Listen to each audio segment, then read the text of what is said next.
Again, I kindly ask all council members to silence, put away cell phones. If you need to step away or attend to personal matters, please make a motion to recess. For those participating by phone, please keep your device muted unless you are speaking. When speaking, kindly state your name for the benefit of those viewing the live stream. Madam Clerk, please call the roll. Thank you, Madam Mayor. Councilmember Cottle? Here. Councilmember Graham? Here. Councilmember Schmidt? Here. Councilmember Crafton? Here. Councilmember Johnson is absent and excused as reported last night. Councilmember Rubio? Here. You do have a quorum, Madam Mayor. All members are with us present in chambers except Councilmember Johnson, who is absent and excused. Please rise for the Pledge of Allegiance. Councilmember Cottle, would you lead us? I pledge allegiance to the flag of the United States of America and to the republic for which it stands, one nation, under God, indivisible, with liberty and justice for all.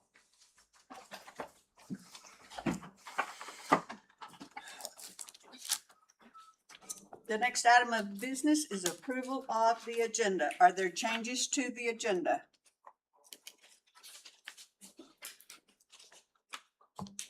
Mr. Graham? Sorry. Hearing none, the agenda is approved as presented by a unanimous consent. We are at public participation, persons to be heard. It's the time for members of the public to share their views with the council. Please note that this is not a question and answer period. Speakers may be referred to administration and items raised may be taken under advisement. Please come forward and begin by stating your first and last name, and if you're a city resident, comments are limited to 3 minutes per person. Seeing no one, we will close persons to be heard.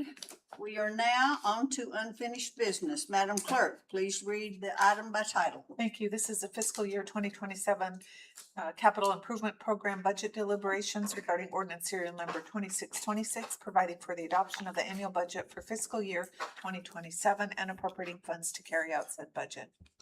Is there a motion to enter committee of the whole? Madam Mayor, move that we enter committee of the whole. Is there a second?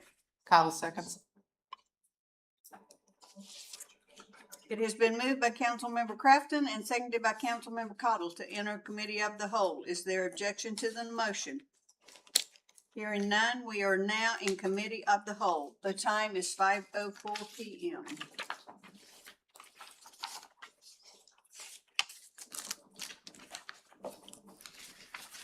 Okay,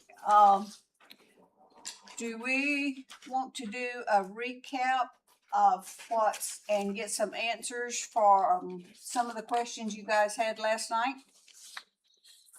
Feels probably a good place to start, yeah. Eric? Thank you, Mayor. Through the mayor. Last night, one of the questions that I was working on for today was to get you some answers on the parks temporary staffing schedule and where the request for the new funds came from. So if you look at this colorful sheet that was handed out by the clerks, what I've done is taken Mr. Jesse Griffith's forecast and kind of made it a little bit more visual. And so I want to kind of break down the explanation. So you notice that there's 3 shades of green, 1 shade of blue. Those relate to different groups that he hires in different successions. So he starts at the bottom with the Parks Temp group, which is it's 2 positions, and they start the earliest, which is he wants to start the first day of April, basically first week of April. And then there's a few weeks of lag time as things come online, and he brings in his second group, and then a few more weeks lag time to bring in his third group, and then the aquatic operator starts.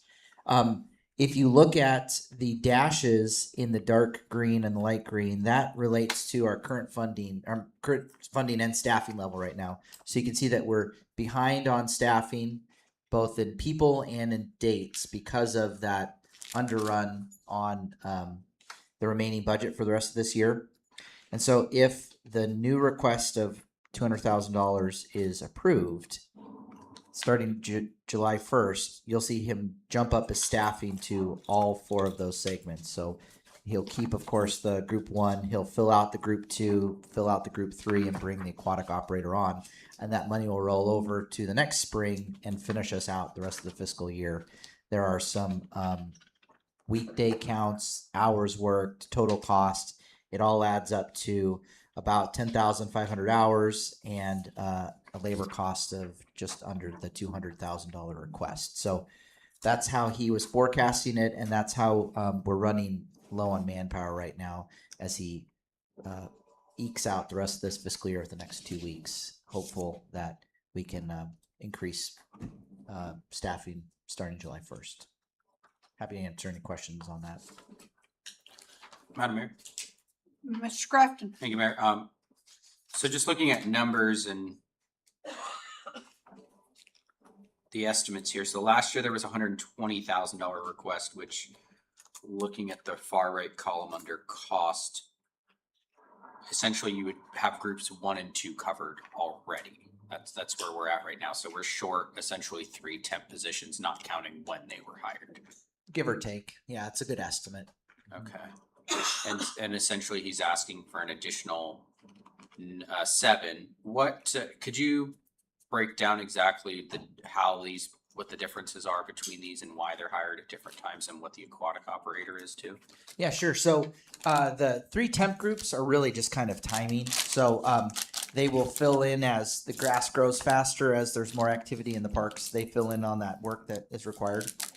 So there isn't much mowing that's needed at the beginning of the year, but the parks need to be opened up. So the first temp group is doing garbage, cleanup, doing the ancillary things that get our park started, and then they really ramp into the mowing. And so he runs 2 mow crews when he's at full height, and then they all kind of end at the same time because you kind of do those last mows and the park's kind of put to bed. So that's why you see them staggered. He doesn't need everyone at the first week. He can pick up tasks as the season gets busier. Hopefully that answers that question. And then the aquatic operator is the person that runs the weed harvester in Lake Lucille. And so there's no reason to start too early because the weeds aren't harvestable, or we can't cut them until they grow a certain length. And so then they're busy the rest of the summer doing that work. Okay, any more questions? Hearing none.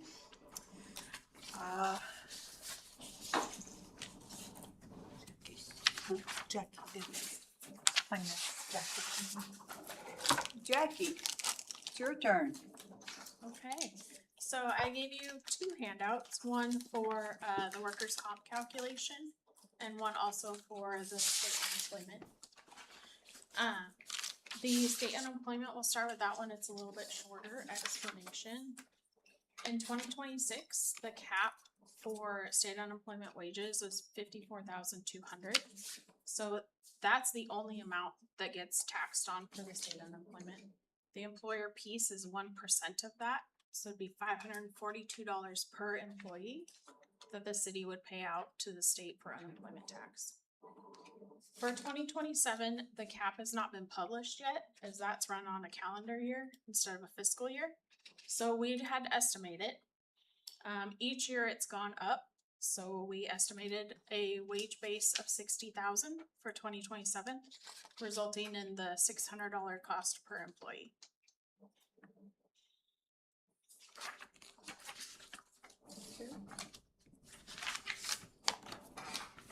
Any questions? So for the workers' comp, on the handout I gave you, it has gone up significantly between 2025 and 2026.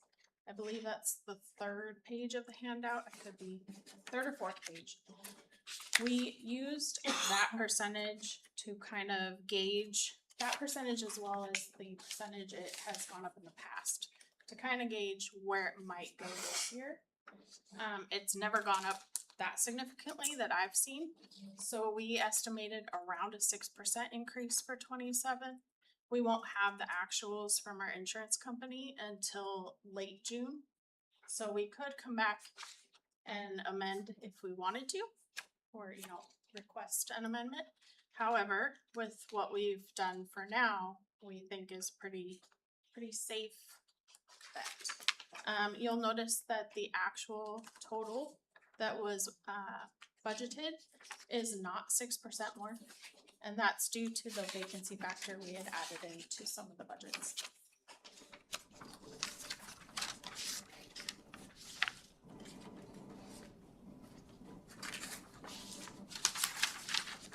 Okay. Any questions? Seeing none, thank you, Jackie. Thank you. Okay, if you guys will turn to 307.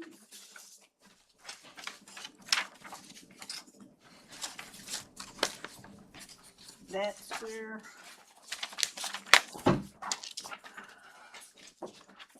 we'll start tonight.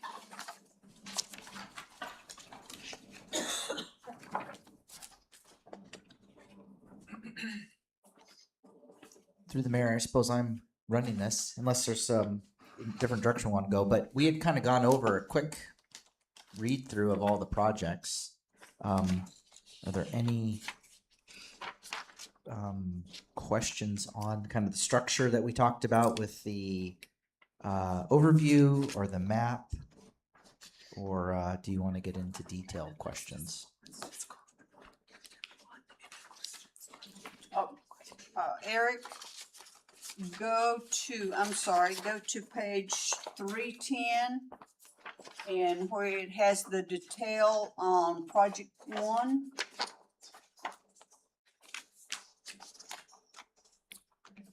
Project 1, ERP implementation assistance.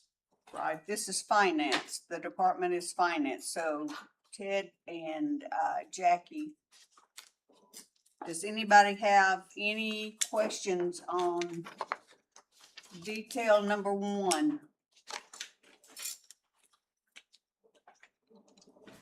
Madam Mayor. Yes. Thank you, Mayor. So this one is the overall picture, just to remember where we're at. This is the overall implementation of the ERP system. It's not anything specific like the next one is, right?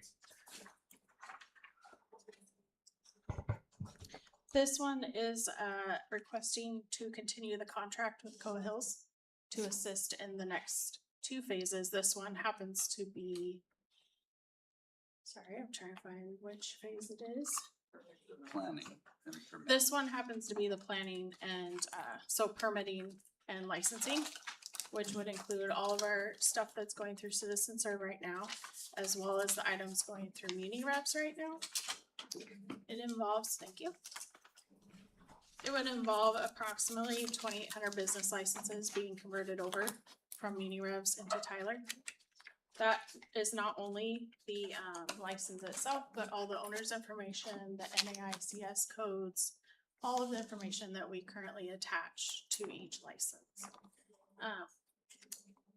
And it would be similar data for migrating over the permitting, as well as locations, so addresses, physical location, mailing address, all of that would have to be converted over.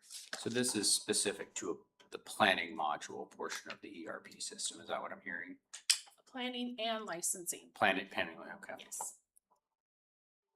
So Councilman Crafton, that would also mean for sales tax too, correct? Yes, that is correct. And it's, through the chair, I believe you refer to it as the permitting and licensing. Yes. So any type of Permitting permit and licensing, yeah. Yes, correct. Thank you. Since we have 2 Coa Hills issues here, are we gonna finish the permitting and licensing and then step into the utility building, or? So right now, those are scheduled to start around the same time, which is the reason why they're both in this current budget. I think there's about 4 or 5 months in between the start of one to the start of the next one. Okay, so we're gonna be able to shake a few of the bugs out before we expand the system, is that? Correct. Mr. Crafton. Thank you, Mayor. So I think the first contract we had with COA was about $500,000, if I remember correctly. So we're looking total about $1 million that we're gonna give into them for the assistance of it. When it, and I remember there was a timeline we had built out for how each of the different modules were gonna get implemented for the ERP system. What timeline did these look like then? So we have the initial implementation, which is supposed to be July 1st this year, right? Is when during the turn of the fiscal year. Yes, and that is still on track. That's just for the finance side of it. So our chart of accounts and budgeting, all of the tracking of our transactions back and forth, AP, AR, payroll is coming on January 27th. So we're working on that one right now. And so that first contract with Coa Hills was for the financial phase and the HR payroll phase. And that's the initial get the system up. The next thing, which would be the next modules you want to implement, which technically this is the first module that you're implementing, not counting the HR one, I assume, right? And then, which is permitting, licensing, sales tax. And then the next one, which you want to do alongside of it, is billing or utility billing. So the permitting and licensing would be the third phase. Third, okay. And then utility billing is the fourth phase. Okay. One question for Jackie then that I have. I think that we're able to split up our personnel. You know, the personnel for sales tax, permitting, and thing is working with planning, whereas we have a utility biller and public works that would be working in parallel on the different modules during the same time. The goal, as Steve stated, was to be off the S400 by June of next year. And that's that parallel part with the utility billing is on the S400. And so that track is, the goal is to be completed by the end of June of 2028. That's what it's scheduled for right now. Yes. So that would give us basically a tandem of a year, year and a half of both of the systems. Yes. Yeah, once the utility billing goes live, we can migrate away from the S400.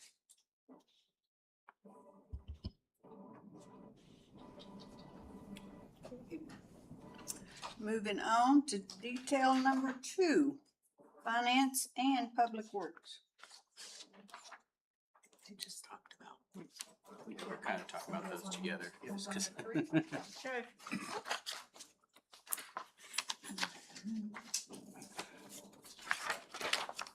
Detail number 3 is still finance.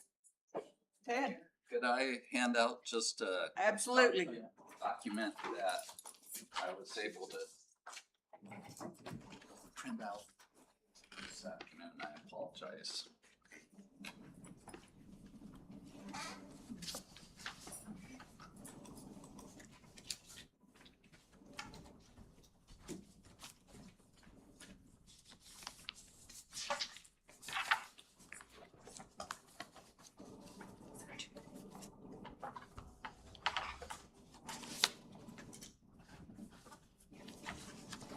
Thank you.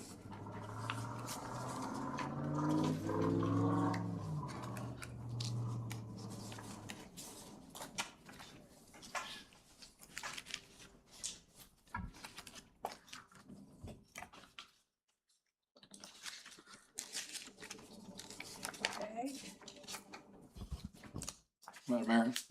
Yes. So on detail number 3 here, this budgeting solution, this is through clear.gov. Yes. It appears, and with Coa Hills, we had talked about some other local governments that were using that software. Are there persons in Alaska using this software for budgeting? Matsuburo is, there's several, and Matsuburo is the closest to us. They've been with ClearGov. I just spoke to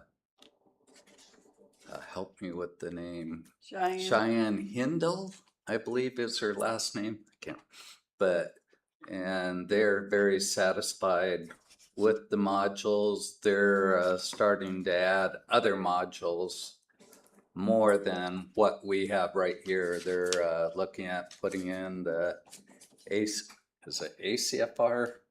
the Comprehensive Financial Reporting, so they can actually write their own reports, their financial reports, instead of their auditors. They've have the capital, and they're just implementing capital tracking too, but they have all the rest of the modules. They more than actually what we're requesting right now. They have personnel, they have capital, they have operating. But as we talked with Hills and how they could assist if we did go forward, you know, this is sort of the same type of issue we have with NeoGovs. NeoGovs is best in practice for HR, and it supplements some of the weaknesses that Tyler has in HR. ClearGov is best in practice in budgeting and supplements the weaknesses that Tyler has in budgeting. Tyler's budgeting is truly just sort of like a Noveline where you're putting the stuff in and then it spits it out, where this type of program goes through the whole process, helps the teams go through it. And I wanted to say, if you looked at the last page of the first handout, there's the one where it shows you the capital tracking. It's, sorry, if you take the paper clip off, oops, and then the last one of ClearGov shows the capital tracking.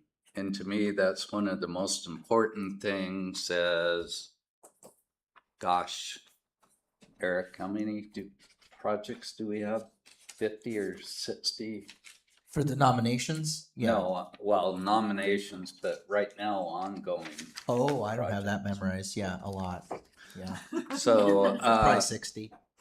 this one shows you the time frames, where you're at, how much you spent. And if we went to this, then we can reduce the line item of in Eric's budget by the 21.2, since the capital budgeting module does the same thing where it can Well, I wasn't going to advocate for that. You still need technical writing support. Like, that's the budget creation is still, this document is not going to be spit out by a program. So there's still going to need to be some support to give a good comprehensive document. I think that a lot of that, it can take in all of the projects. It can do all the nominations. It can set the criteria that you utilize, how you rank your nominations, and those type of items. So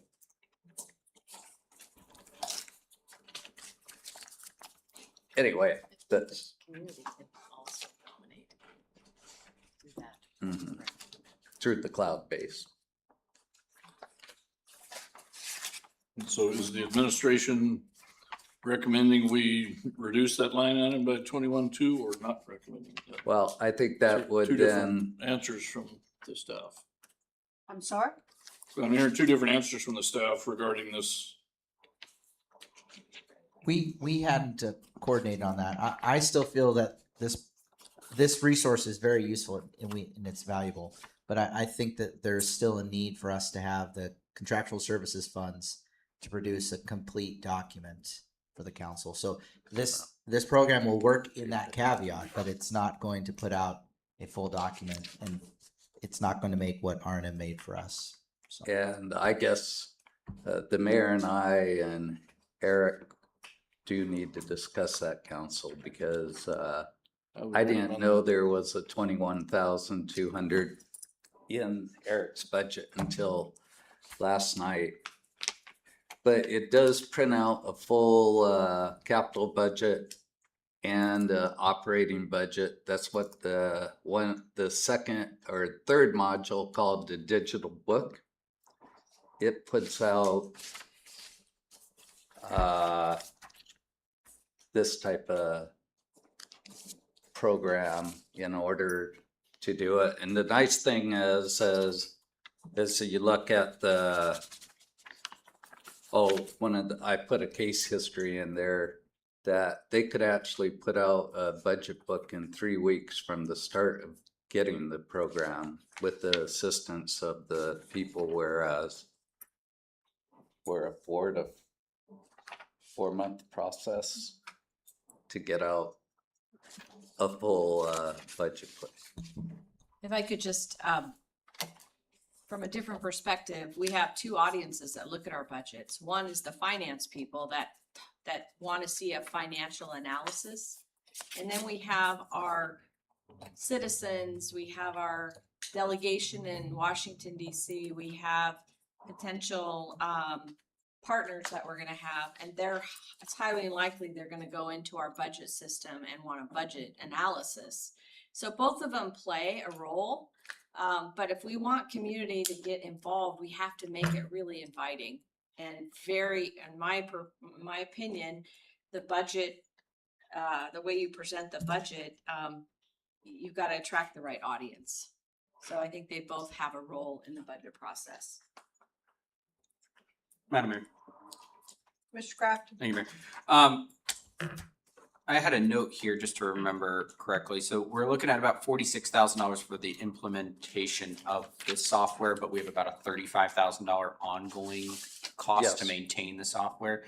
And then you mentioned some of these additional modules. Are those additional costs to get some of those things, or are those all built into our basically our $35,000 subscription? And to be exact, it is $39,655. So I apologize for not having the exact number for the ongoing costs, just like I'm not sure what Tyler's going to be, but it's going to be right.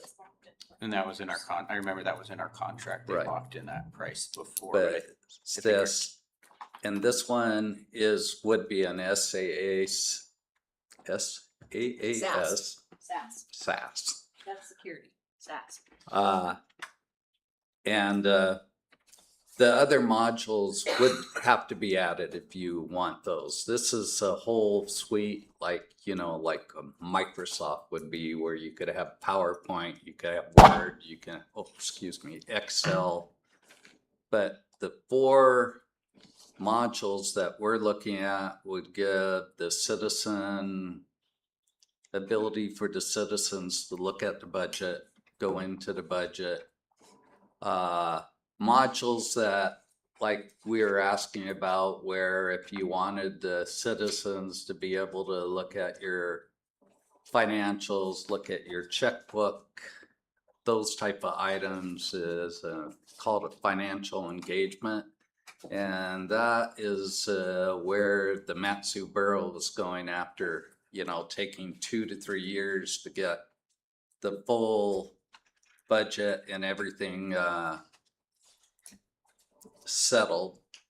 And so now they're looking at those different modules that make it easier to do, like I said, the financial reporting, actually writing their own financial reports, doing the financial engagement where people can look at citizens, can look at checkbook and drill in. So this is, again, a supplement to Tyler, where Tyler allows hubs for mainly, I would say, the council and for our directors, whereas this is moving farther out into that transparency area and allowing the citizens in to look at how we do our financials, how we plan our budget. And again, if you have time, just quickly reading this testimonial from Big Springs, they would give you a good picture of what they saw in the first year of implementing this best in practice budget software. Okay. And Ted, you're thinking that this software should replace, basically its goal is to create this budget book. Is that what I'm understanding? Here, and Jackie shake her head. Yes, it would create the budget book, and it would, and I guess with assistance from what Eric believes in the technical writing, would replace the capital too. It would replace the whole book. Gotcha. I mean, I'll be honest, I wasn't super sold on this for $20,000. It's a little steep of a price to get this set of documentation. So, I mean, I like the idea of the software here. I mean, it looks like there might be the ability for us to go look at some of the additional information by going to the ClearGov's website. Oh, you is bet. my guess. So yeah, I'd be curious what their level of capital budget or this portion of the budget would look like from them. Because again, I'm not super. I like it. It's nothing. It's not that it's bad. Just for $20,000 price tag is a little steep for my taste. So. And that is, you know, if you go to ClearGov, and we can get a presentation even from their person, but again, the one page Councilman Crafton on capital tracking, it does all that automatically based on your book. It does all the graphs and everything, the whole book for even the capital side. So one of the big points I guess I'm trying to get to as well is we're spending $40,000 essentially per year to get this created is essentially what you're asking for from us, right? And I would say if you look at time and That's the point I'm making is the amount of time that we're saving. Correct. Yeah. Should make more than make up for the cost we're spending, and we're getting additional benefits beyond just the amount of time that we're saving to create this document here. So part of me is like, why didn't we think of this 5 years ago? You know, Right. like. And it frees up finance staff as well as other departments to do their regular job. It took 5 people this year to create that book. I'm also thinking to my first year budgeting when we did this, it was March when we started this process and we were done by May.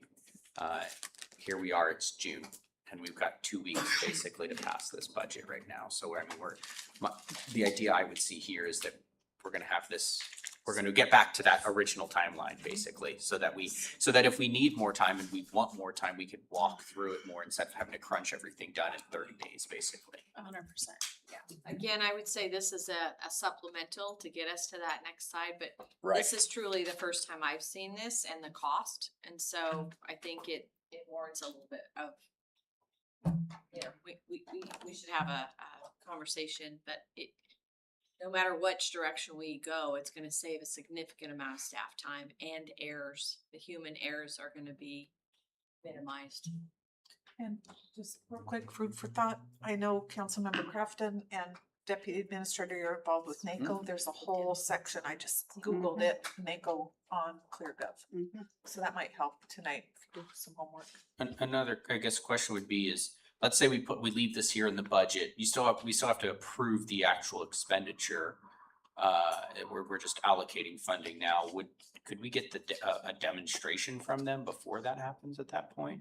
Oh, you bet. They would, I'm sure they would be happy to do that after the budget.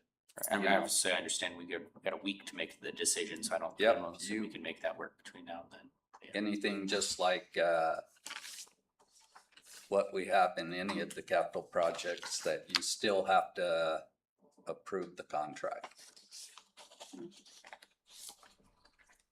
And then every year after that, of course, that based on the price, you would have to approve the continuation of those contracts. And that amount would get moved into, my guess, the finance budget, right? Yes. We'd move it into probably computer software maintenance at that point. Okay. Yeah, it would go into the operating under finance. And hopefully, we are going to have a budget decrease because once we can get off Noveline, we won't have Central Square's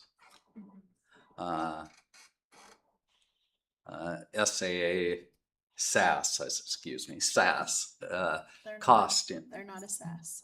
Oh, they're not. AS400. The SAS, Tyler is a SAS, and that would be replacing our AS400. Don't we pay a licensing fee every year for Central Yeah, Square? it's a Speedo. Oh, Sabita, okay. And so what number are we looking for here? Are we looking for 6,000 or are we looking for 46,000? It's 46,000 for the Plus- first year. Plus the amount that's been previously appropriated? Didn't you say there was almost 40,000 previously appropriated? 39,655? There's 21,500 that is in Public Works budget right now. And again, we can look at that and wouldn't have to move forward with that if Eric believes that this budget, this can do what he needs.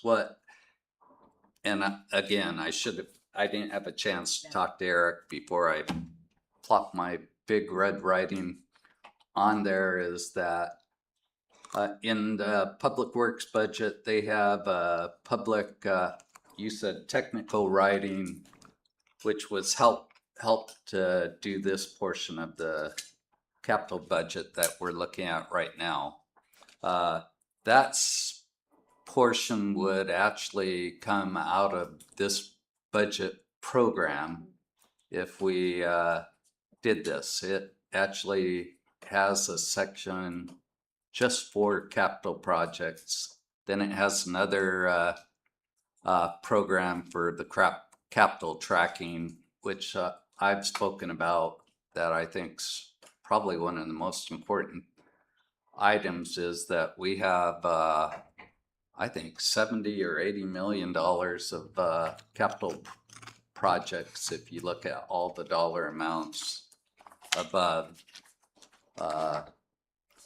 that we need assistance. I know finance needs assistance in tracking all these programs, and it does assist in tracking the funding. It assists in the spend rate. It assists in all the items that finance needs, and again, it allows all the department heads into the operating budget. And again, I think these people said it only took them a week to actually do the operating process, because, for example, for the department heads, they'll get their line items and they can go in, like, it looks like a spreadsheet, or could, if they want it to look like that. And they can type in all their, we need printing for this amount, this. So it'll do all that, put it into the budget, take it and put it in to all the department sections. So you're done with having Word documents, PDFs, Excel spreadsheets, that it combines everything once you have your first digital book signed up. And then the mayor administration can look at it. The new mayor, he or she, can look at it and see what the budget truly looks at within a week. Then can go back and ask departments, well, what happens if you do this? And it'll go through the whole book again, and you can see what the total budget would look like.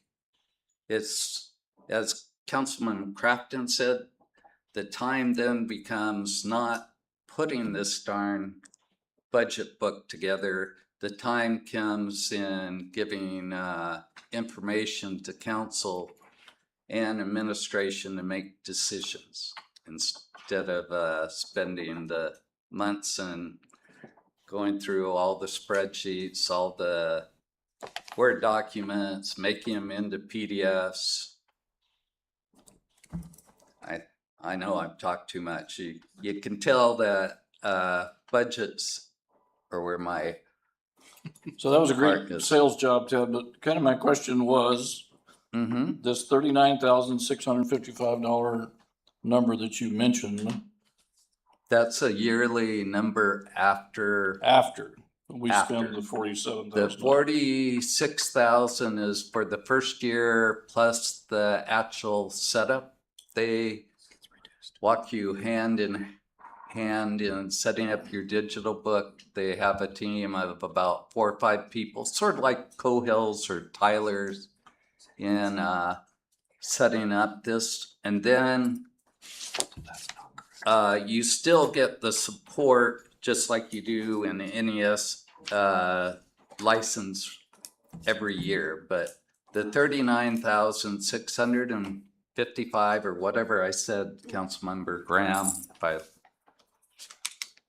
yes, It'd be the 39 annual is an cost. annual fee for keeping the program and. And that was Getting my up question, nice. but thanks for the sales presentation. Oh, okay. And sorry, well, you know me, Councilmember Graham. I'd like to You add talked one about- more thing on that budget software. There is an API for that software to talk to Tyler and vice versa, so it can pass information between the two.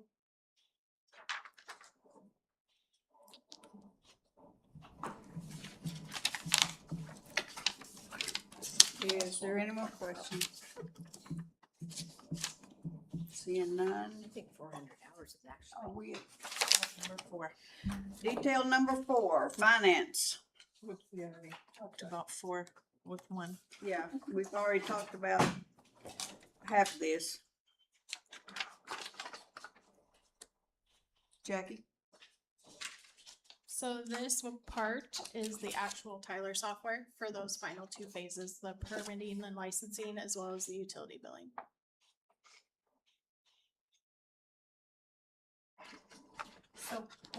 So instead of enterprise resource planning software, that is the ERP, but it's specific to permitting and licensing. Okay. Yes. Which is a part of that 5-year contract we had already agreed to, so. Okay, moving on to detail number 5. Officer video and digital evidence modernization, public safety. Lieutenant. Morning, council. Can everybody hear me? Hey, so we actually just this morning received an updated quote from Axon. Our IT specialist, Amanda Graham, has continued to negotiate with them. So we will need to submit an amendment, but we were actually able to get the Axon body-worn camera, that implementation cost significantly reduced over the course of the 60-month contract. So the new figure that I'd like to highlight, I wrote it right here. So it, as is listed on the budget sheet, is $172,000. It's been reduced annually to $146,000, $151,92. I've provided that updated quote to Eric so that we'll start working the amendment. But that's a savings annually of $35,000 right at the start. And so pending any of your other questions about the request. Mr. Graham. Thank you. So a 60-month contract at 146 per year is the estimated lifespan of this equipment. 5 years. Obviously, it's going to take a lot of years to roll all this stuff in. So, I mean, is our contract, we have X many units and it's going to provide X many systems and maintenance for 5 years, or what are some of the overview of the contract? So the contract, I can't speak to the lifespan of their systems, but what I can say is the system that we've been using, the WatchGuard system, those systems last significantly longer than 5 years. So we've been using our current systems for much longer than 5 years, and we still have the initial versions. I'm not sure specifically with this contract if it includes like a modernization program. So if they come out with updated hardware, if that hardware is provided. This contract does include all the software upgrades that they make over the next 5 years. But I think the primary reason for spanning the contract over 5 years is to assist municipalities and government organizations in funding this large ask over a longer period of time. The contract includes the body-worn cameras, all of the vehicle fleet. We have cameras in all of our vehicles. Those will also all transition to the Axon camera. This also includes an evidence program so that all of that digital media that we're collecting, there's a sleek program that we can that automatically updates, and then that information is then automatically shared with the district attorney's office. So part of that is on our side is a significant time reduction for staff to move digital media, which is what we're doing now, using share folders and some other processes. And how long will we have this crossover between what we have now and Axon? Obviously, it's not gonna snap our fingers and all our units are gonna be equipped, So I believe that the transitional period, it takes about 2 weeks. They send a staff up, they refit all of the vehicles, and then they provide dedicated 2 days of support in-house for all of our staff to get trained on using the equipment. And then part of that 2-week period that they're on site, they also work with our IT staff to make sure that the systems, IT integrate into the larger systems. Madam Mayor. Mr. Crafton? Thank you, Mayor. I remember last year we had funded, I think we were moving from a hardware-based system to a cloud storage system for all of our recordings, if I remember correctly. Is this replacing that system? So this grant includes digital media storage of the body-worn camera and the vehicle footage. Currently, what we're doing is we're not using cloud-based Motorola support, so we're doing that internally to Wasilla. So this system, all of our media would be stored within Axon's cloud versus us internally storing that. So what we're doing at present, officers make a traffic stop, that video is downloaded to their hard drive on their car. When they get within proximity of the police department, we have a receiver that then transfers that media into a cloud-based system that we can access. And then the officers have to download the media, transfer it to our evidence custodian, who then transfers it to the district attorney's office. So there's a lot of movement of that same media. This system streamlines that entire process where the district attorney's office will have access to our systems once that report and the media is uploaded and assigned, then they have access to it. So it eliminates all of those manual transfers of that media. And that was the new system we just implemented, right? Last year, because I remember funding something last year that changed the way we were handling it. Yeah, I can't speak to last year's budget. I know that I know that IT did a transition on how we were storing data.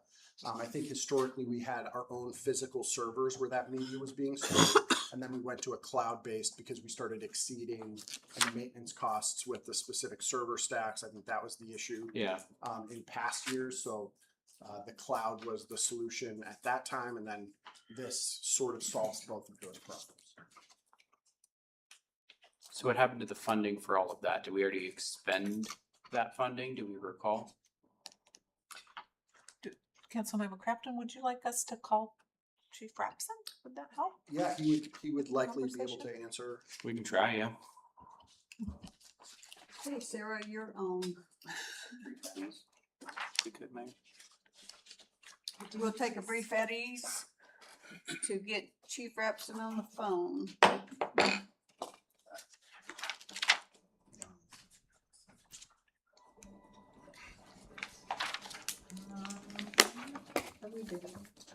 We're still live.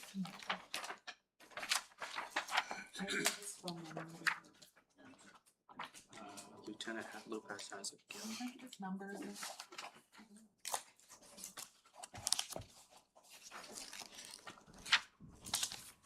Said it out loud yesterday.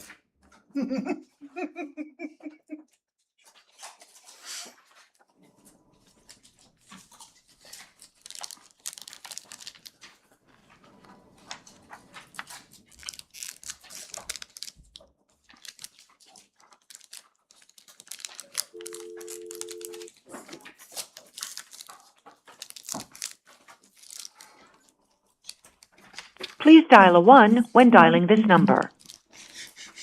Please dial a 1 when dialing.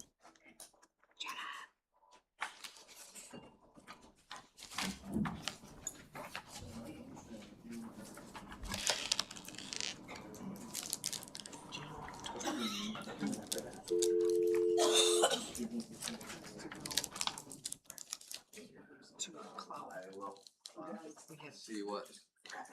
Same page.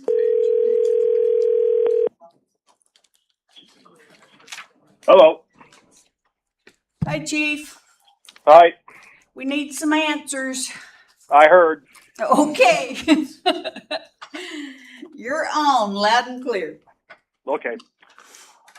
To answer Councilmember Craftsman's question about the cloud on what we paid last year, that is correct. We did a Motorola cloud service to get off the hard drives of last year. That was approximately $60,000. That was to store all of our video evidence on that. The Axon project would include that, and I would not renew my yearly subscription with Motorola. That fee, that the CIP project for Axon includes all the storage for the next 5 years. And to include at 2.5 years, our cameras and body cams would be replaced with updated new equipment. And then at the end of that 5 years, we would evaluate the life expectancy of that, which Lieutenant Lopez had said that we expect that it would be longer than that. That installation or that CIP project cost, the initial is that they will fly up here, train all the officers, and it also includes the install to all the video cameras and get everybody set up with the body cameras. In return, the units that I have with the Motorola, I would seek other departments and try to reimburse or sell them to other departments that may in need for that, or seek to sell those to other agencies that may need it. So Chief, Councilmember Crafton here, this what's now 146,000, that includes the physical hardware as well. Is there no reduced cost that they're giving us because we're just moving strictly to a software as a service at that point? Or does that include if something were to happen to one of those cameras, any of our physical equipment, that they're going to replace it at no cost? They would replace it up to that 5 years. And that includes everything from software updates. And again, at 2.5 years, I believe that they will give us new body cameras, new videos. They do all the installs, all the evidence.com, all the cloud storage, and any kind of technical support with all the licensing fees and updates that include all that. Okay, thank you. Any other questions for the chief? Hearing none, thank you, Chief.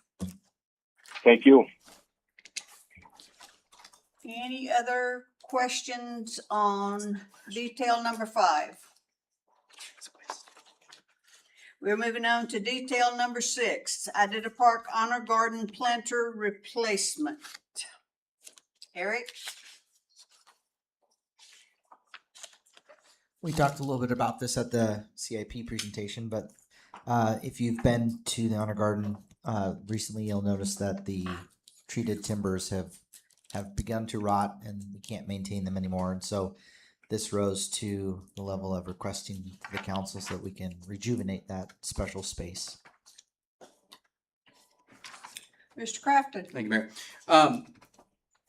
Eric, I know I just saw a group of people down there the other day, I think doing all the replanting and everything. We're not going to disrupt any of that. Are we just basically going to pull the sides off? And I think you mentioned it was going to be concrete. That's the desire, is to go with concrete that lasts longer. So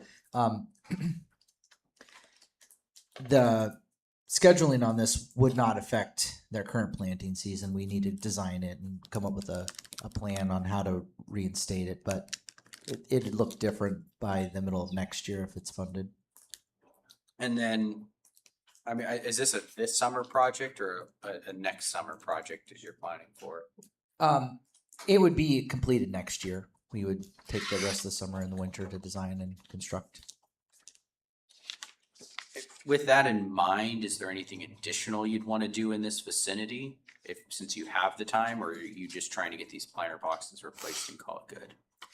Well, there's the risk of scope creep. It could get too large to be one project, and also we're trying to limit how many projects we do in the parks before we start the master plan. So we felt we could contain the size of this project without having it branch out to such a large project that it really needs to roll into the larger master planning process. So we were just thinking of it being contained to this one area. Okay. So Mr. you, Graham, so you mentioned having it done next summer, but the sheet says you're gonna have it done by the end of this summer, which is correct, next summer or this summer? Up under- I think that was overly optimistic. It would be next summer, especially with the planting. We don't want to disrupt all the hard work that they've done this year. And with the staffing shortage that we talked about, I don't think that we can commit to making that much progress this year. And we would attempt to do it in the summer and not have it ready for the spring planting, or what? No, I think that we could have the design and the layout ready so that we can order over the winter and have it, planted for next year. Okay, great, thank you. thank you, Eric. Moving on to detail number 7, MACCOM dispatch consulates. Lori, 7 and 8 go hand in hand. yes, 7 and 8.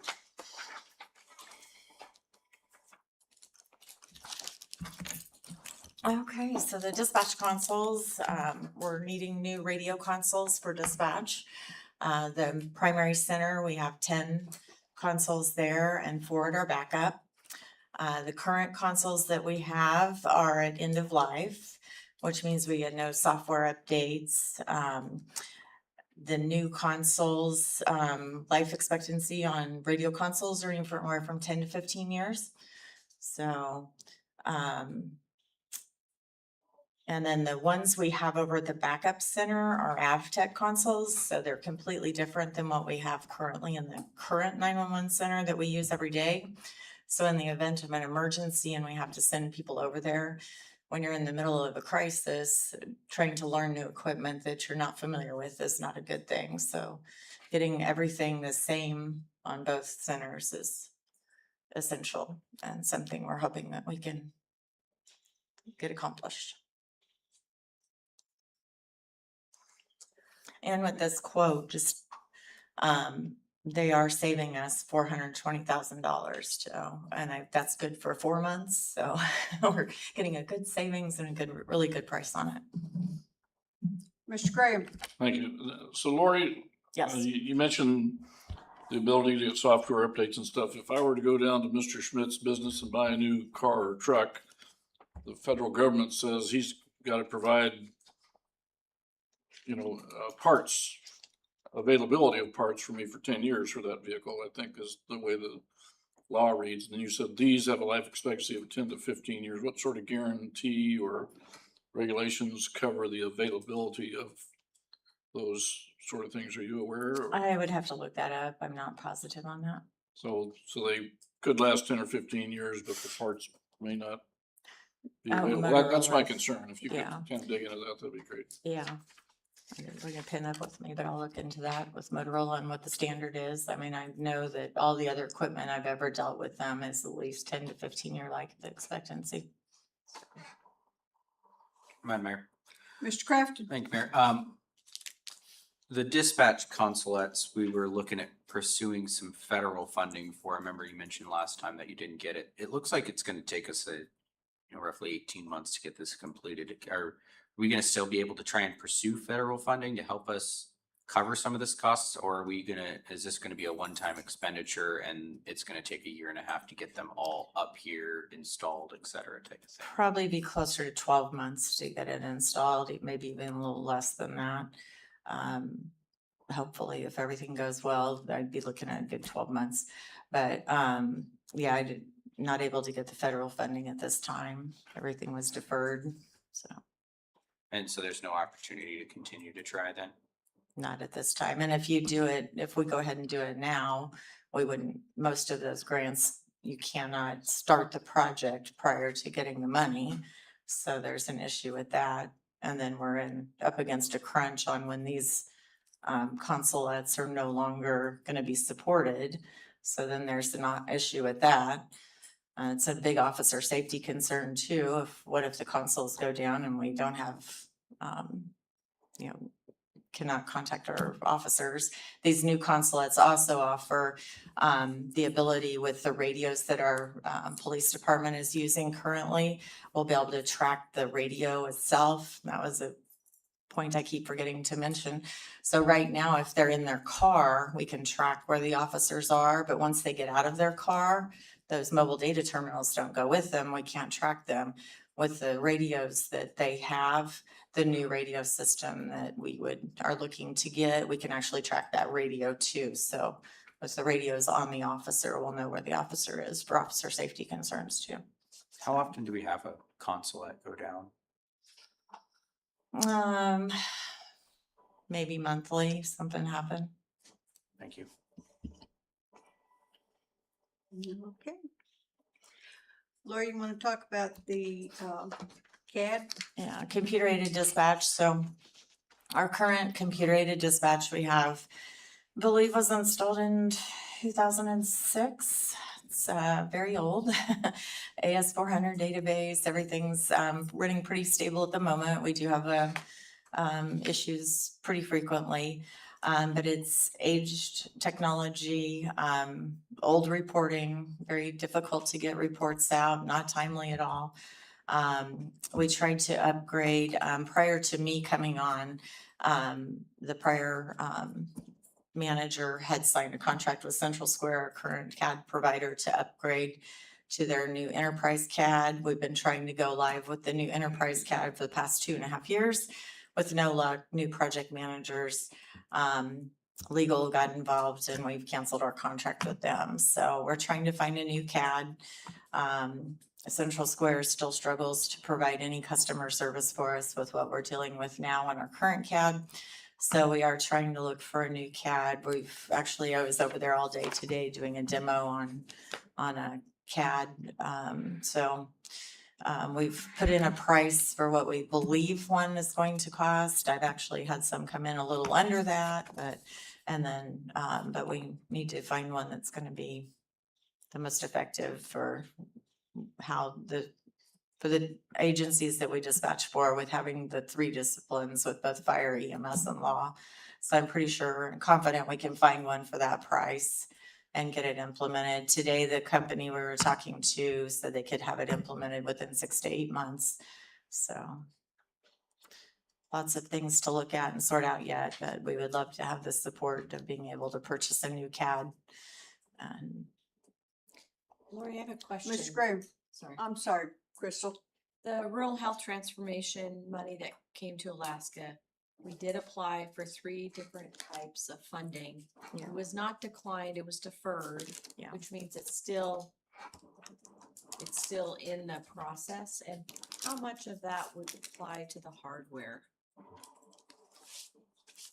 I mean, most of this is, some of it's on-prem, some of it's cloud-based. So, I mean, it just depends on what I put in for full funding of it, but I don't know what they just deferred me and didn't offer me any options, so.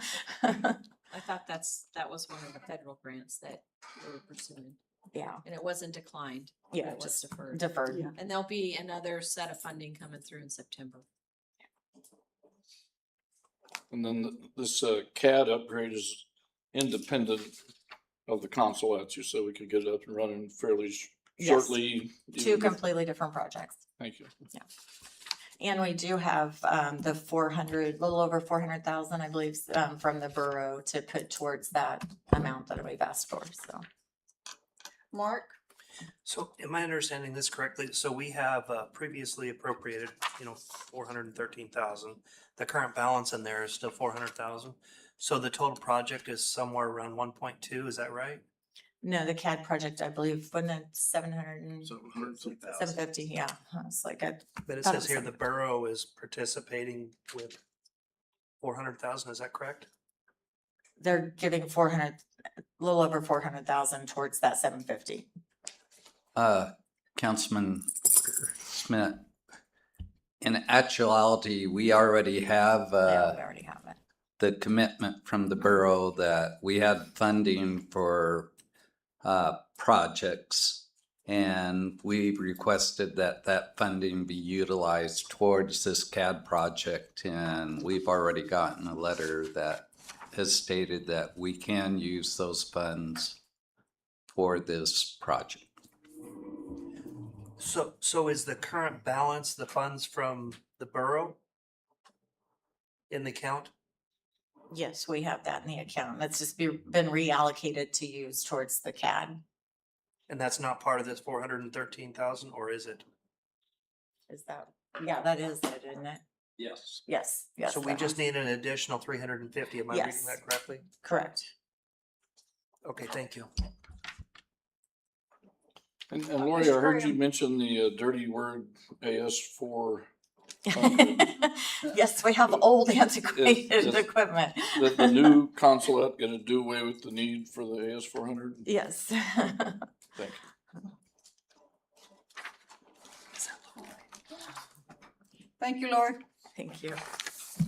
And we're moving on to detail number 9 and 10, the Menard Sports Center. So that's the borough's.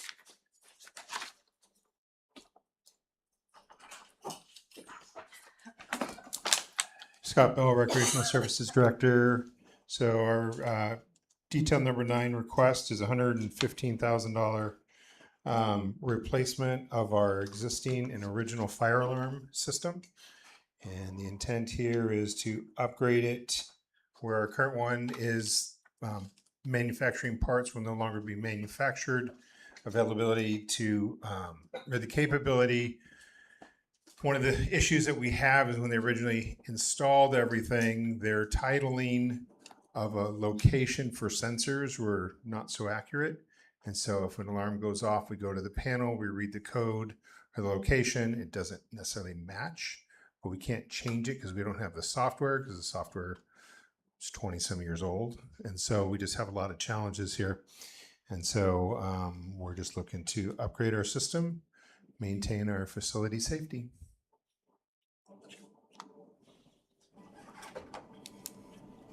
And Mr. Graham. how long does this vendor say they'll support this new system with software, or is there any sort of guarantee of a timeline there? I don't have any specifics. The pricing in this system was a general quote process, so I could produce a number. But once we have funding, then we would go out to bid to determine the actual system package. But this was based off of a quote, at least so that we could have a round number to bring to you guys to start the project. Okay, and when you start those negotiations, what will your negotiations say? You know, you have to support us for X many years. Do you have an X in mind? Well, part of this system is not, with the value of what we're shifting to, it doesn't have proprietary software. So it is software based. Like anything, the sensors and things like that, you know, usually a hardware, you're going to have a 1-year warranty. If it's a software, certainly a 5-year window, I think, is reasonable. And we can look at those details as we get into this to the next level. Thank you. Okay, building improvements. Detail 10. So the funding request here is $60,000. I did want to backtrack. I know in previous presentations there had been some questions about how this has been funded previously. So last year we had approximately, or the year before we had approximately $55,000 carry over Last year, you funded $35,000 for this account. So we had approximately $90,000 to work on the projects under this category. And as of today, we have a $1,100 balance in there. So we have used up all the funding that has been previously provided. This account was also the one that we discussed last night when you were asking about where that building fund was. This is that line item.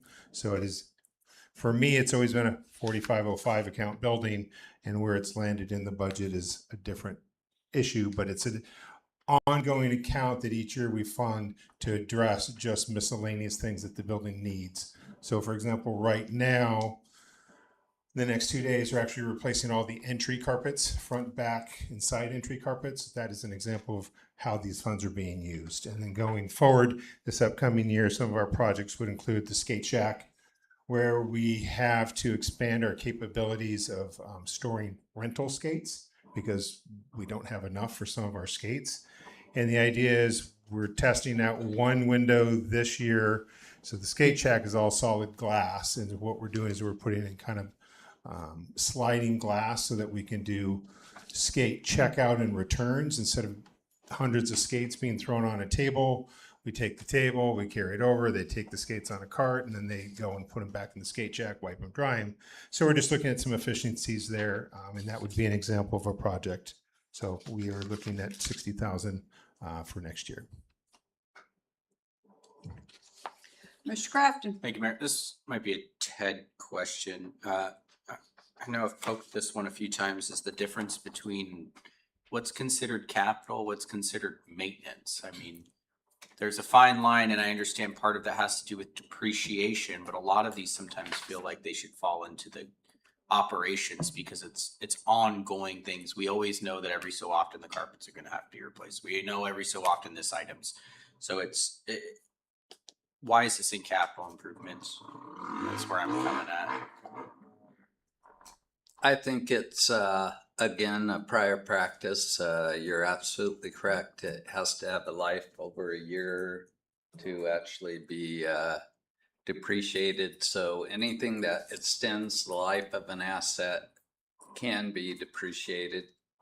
I think, again, once we have this in a special revenue fund, as Scott was saying, then we're actually having it in our capital fund project fund, that depreciation is not the same consideration as it is in an enterprise fund. We do have to depreciate certain items in the general fund under GASB 34, but that's a separate set of funds. So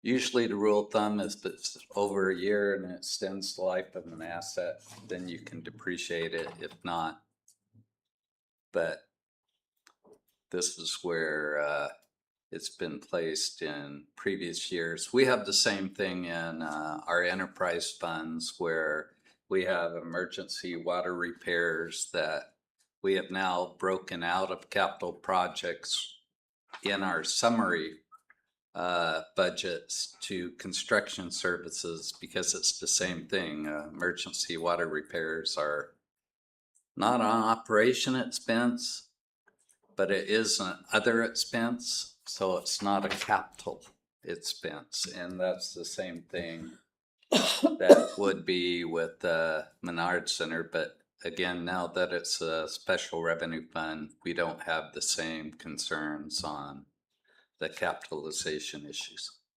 Okay. So this should be the last year we see it here. We're probably going to move it into ongoing operations next year, is what I'm hearing.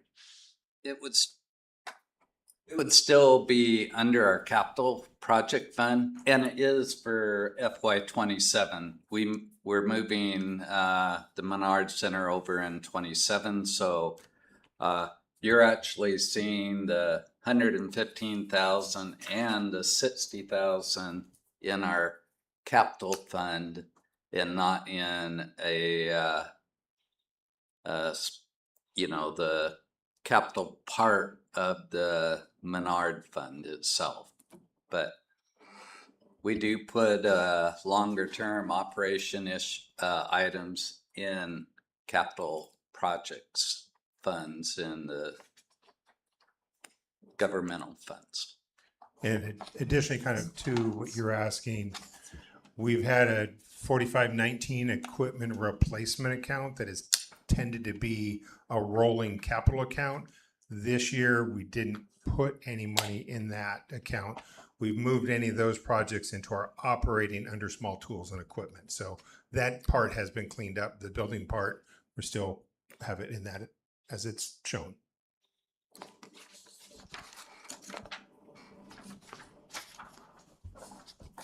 Okay, thank you, Scott. Detail number 11, fleet replacement, Public Works. Any questions for Eric on that? 1 second. Mark? No, not yet. I have some notes on the other item. And these are all specialized vehicles, not general vehicles, is that correct? No, through the mayor. These are vehicles that we buy through the state contract. So they're typically pickups, but we've bought vans and stuff too. They're fleet vehicles for the different public works departments. So if you needed a new vacuum truck, for instance, that would come back. That would be a separate As a purchase separate, request. Yeah. Mhm. Thank you.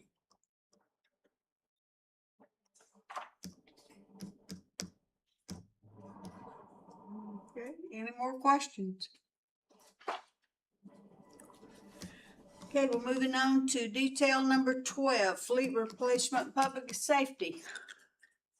Good evening, everyone. Lieutenant Lopez, Whistle Police, Detail 12. So this year we're requesting $400,000 for our fleet replacement. That figure matches our request from last year, so same. Mr. Crafton? Thank you. This should be about 4 vehicles, if I remember correctly. Correct. 3 to 4 vehicles for that cost. And that's everything all included. Are we, and we're, I know the chief mentioned that they're looking at switching to, is it Durangos? Or maybe it's Ford, going back for, is looking at changing a brand again. Are we still looking at Tahoes, or is there consideration that we're? Yes, we're still looking at and staying with Tahoes. Okay. Yeah.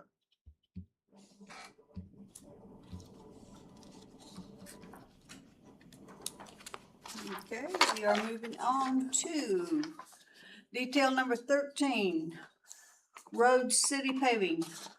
Eric? Thank you, Mayor. So this is the ongoing paving request, but you'll notice that it's half of last year's request, which was $1 million.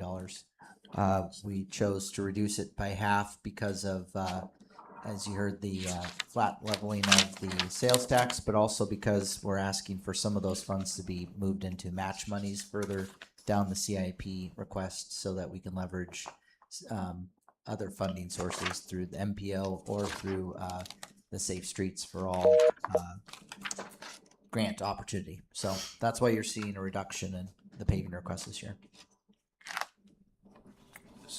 Mr. Crafton? Thank you, Mayor. Eric, sorry, you said, so some of the money that's already in road paving is gonna get used to put towards the match? Is that what I heard?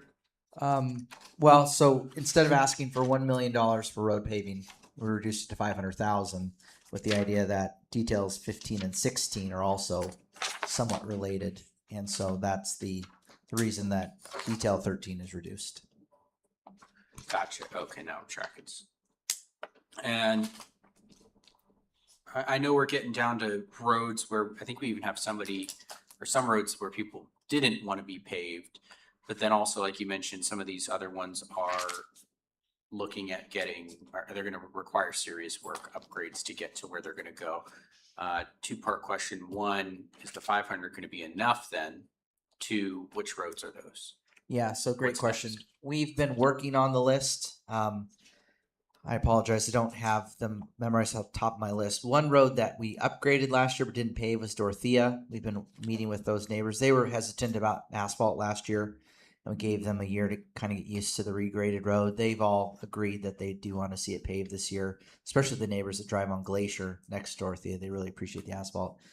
So Dorothea's on that. I believe Foggy Lane is as well, and there's 2 others that we're trying to fine tune their length and the amount of asphalt they'll need to match this $500,000 request. So Dorothea will be paved this year and Foggy is what I Yeah. heard. Yep, and there's two more I don't remember off the top of my head. So it's around 4 streets that we could pay for 500,000. Okay. If you want to just send us an email when you Sure. went to the clerk. So there's 3.5 miles left to be paved. And then if you don't mind just updating that, what will be left after we pave those roads, that'd be great. Through the chair to Eric, didn't you send forward an IM? Don't we have that information? I believe so. I don't We do. recall. We'll off the top of my double head. check. Yeah. Okay, we are moving on to railroad crossing replacement. Madam Mayor, so we've talked about this in the past, but we have 7 railroad crossings that we are permitted through the railroad with, and we have been working on a design to reconstruct the Glenwood crossing. Had a preliminary estimate from the railroad. They forgot a zero, it seems like. So when they updated their actual estimate, it wasn't $600,000. It was a little over $1 million. And so this request for $540,000 rounds out the funding necessities to replace the infrastructure at the Glenwood crossing. The council just passed a sole source agreement with Siemens equipment to buy that crossing gear for ourselves and not have the overhead that the railroad charges on top of us. So we're using the original funding, the just under $600,000 to secure that equipment so that we can send it back to the railroad. We'll actually have it delivered right to them, and then we don't have to pay their federal overhead. And so the remainder of this funding will be used to replace that crossing. It'll most likely take place next year. The railroad is actually replacing their bridge across Cottonwood Creek, and so they need access down from Glenwood down to that crossing right behind Goodwill. And then if this is funded, we'll pair with them and have that crossing upgraded. It also includes the expansion of the pedestrian pathway. On Glenwood right now, the pedestrian pathway ends on the west side, and so people have to walk in the road to cross the railroad tracks, and then they get back to Old Matt and join back onto our separated pathway. So part of the project will be making that pathway complete so that pedestrians don't walk in the road anymore. Mr. Crafton. Thank you, Mayor. In the detailed explanation, it was kind of funny. This talks specifically about Glenwood, but down below, then it talks about all the other crossings. So essentially, this year we're funding the Glenwood project, and what you're saying and why you're asking for another $600,000 over the next 2 years is because of the other 3 that you mentioned down here. Is that what I'm understanding? Yes, that is correct. They had given us an update on all those crossings and said Glenwood is critical from its age and from parts. I can't remember the word now. They can't get parts for it. And then they said that Jude and Clapp both have things that need to be addressed too. So that's where we're forecasting the fiscal 28 and fiscal 29 costs as well. And since we're just talking about railroad crossings as a whole, the downtown couplet project, the cost for those 2 railroad crossings, KGB, and what will be Talkeetna, thank you. Those ones are all included in that project cost. We're not touching that essentially. That is correct. And the mayor strategically made sure that DOT keeps those. They were trying to sneak that in the MOA that we would take those over for the cost after they're done. And so we rebuffed that. So the state gets to keep those costs. So we're taking on every other aspect of road except the railroads. Well, that's a good question. They We don't thought have they were get into it going now to. if it's too deep, but Yeah. Okay. So that's kind of up in the air, though. Interestingly, they wanted to pass all right of ways over to us, but then Federal Highways came back and said that they don't consider that they don't think that DOT can do that. There's something about the designation of Main Street. They've been so behind schedule on getting it certified by Federal Highways that DOT hasn't had a chance to go back and figure out what that means. They're racing to the finish line right now. They have to have it certified in a matter of weeks. We'll eventually have to talk about that again, but that's kind of where that stands right now. Cool. Thank you. Okay, we're moving on to detail number 15, Eric. Detail 15 is one of those projects we talked about deferring some of the funds over to. So Peck and Lucille Street both need repaving. Lucille has failing sections of asphalt that breed more potholes, and Peck has really bad rutting. So as soon as water lands on the road, it doesn't leave the road, it just runs down those ruts, which leads to potholing. You'll actually see our crews out there doing some more emergency pothole repairs in the next few weeks, but through the MPO, DOT has unspent funds that they can program faster through what they consider simplistic milling and repaving projects. And so they put a call out for projects. The borough submitted some, we submitted some, Palmer submitted some. And so these two met the easy check mark for the DOT basically, because we don't need any new right of way. We just need a design to grind out the failed sections, repave. This will be handled through DOT's design group, and there are match monies required. So it's a 20% match, which is where the $200,000 request comes in to receive $1 million worth of repaving funds.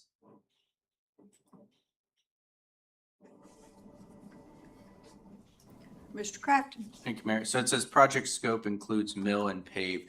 Is that, I don't know, road paving terms, are they talking about pulling up all of the existing and repaving, or are they just gonna resurface it?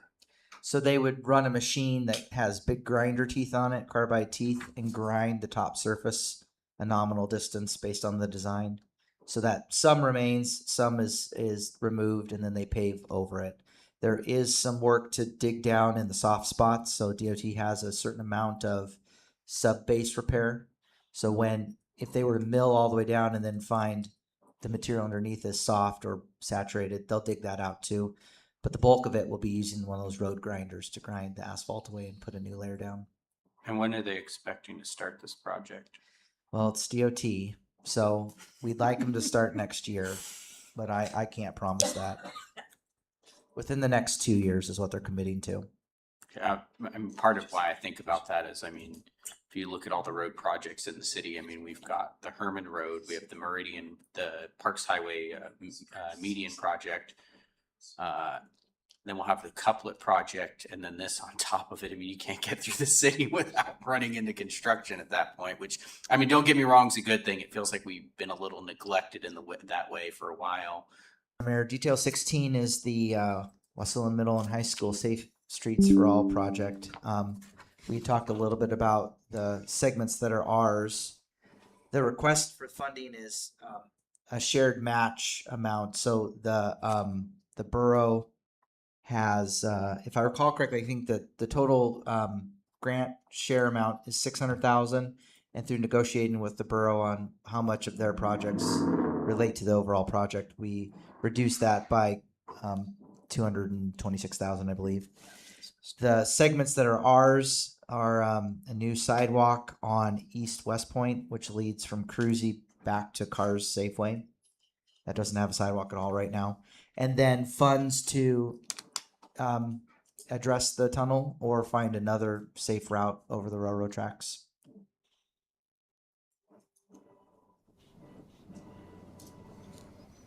Mr. Graham. Graham. Thank you. She's so used to calling my name, she forgot.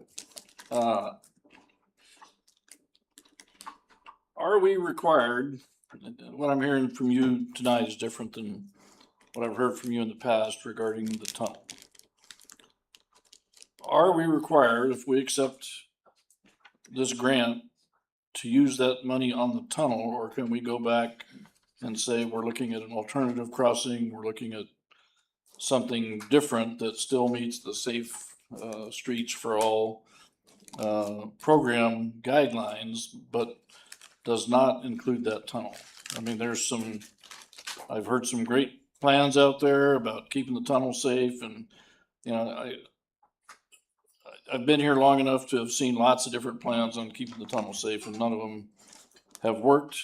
The one that I heard about, it'll make it safer for a couple weeks, but so the big question is, or the real question is, I guess, if we approve this project, are we approving work on the tunnel, or will you have to come back on each of these projects to council and say, can we proceed? So we have not met with the borough yet to identify exactly how much latitude we have with the scope of the grant. The grant did talk about funds to make the tunnel passable again.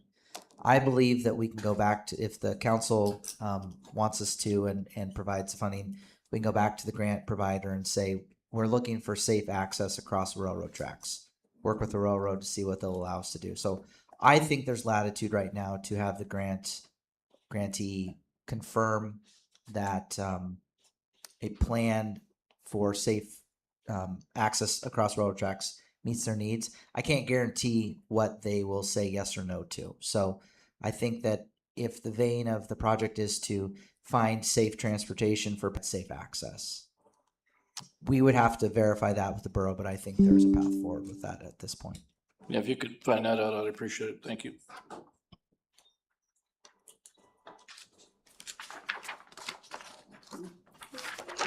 We are on to detail number 17.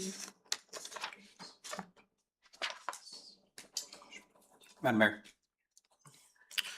Mr. Crafton. Thank you, Mayor.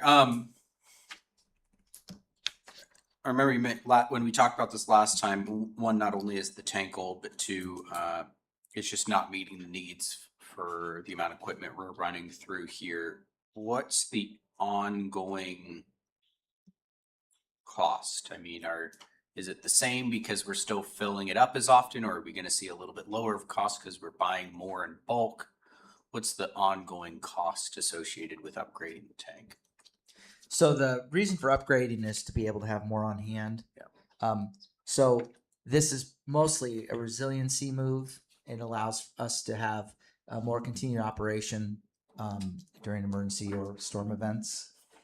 The cost savings, I don't think will change because of the larger tank. We already have I don't think we receive a difference in rates for this upgrade. I just want to make that clear. We already pay a lower fee, but yeah, it's mostly so that we can have surge capacity. We can fill it up before the season gets tough, and then if there's a delay in refueling, we have that excess capacity on hand. So are we going to see any type of ongoing cost change? No, this is just to buy that equipment. The rest of the system stays the same. It just gives us more control over how much we have on hand to be ready for problems. Mark? So quick question for you on that. Is our old tank still operational? Yes. Are we just gonna expand another 5,000 or are we getting rid of the 2,000 to make a total of what, 7,000?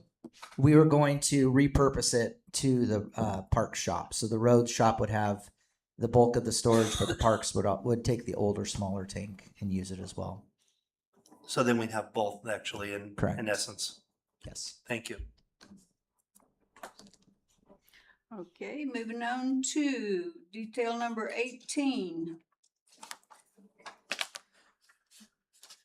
IT technology replacement and security equipment. I'll let the council know that technology will be spelled right at the in the final document. We've already fixed that.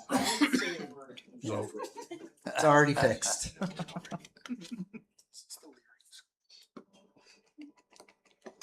Okay. Ted. I was just going to say that, again, this is just the usual $150,000 that Steve requests to replace computers. And again, it goes with what we talked about last night.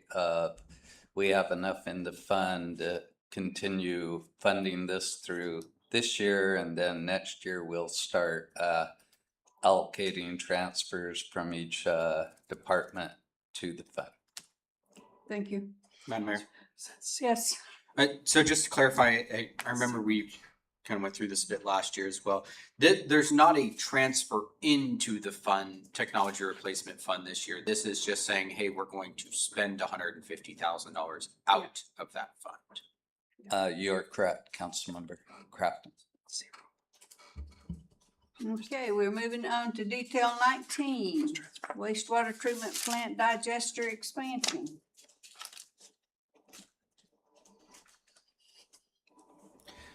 Madam Mayor, Mr. Crafton? thank you. Last time when we were talking about this, I'd asked for the breakdown of funding. Did we ever get that together? On how the funding was gonna be pulled together?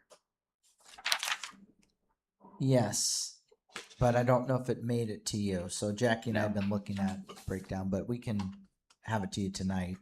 Um, Do you need a brief, can we take a brief at ease if you Sure. wanna print it off? Could we do that? Yeah. Actually, I mean, Madam Mayor, it's been an hour and a half. Do you mind if we take a 5-10 minute recess? Every hour and a half I try. We will take a 5-minute break. Be back on the record at 6:42. Hopefully. Kristen's over there.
No, I can't do them. We are back on the record at 6:44.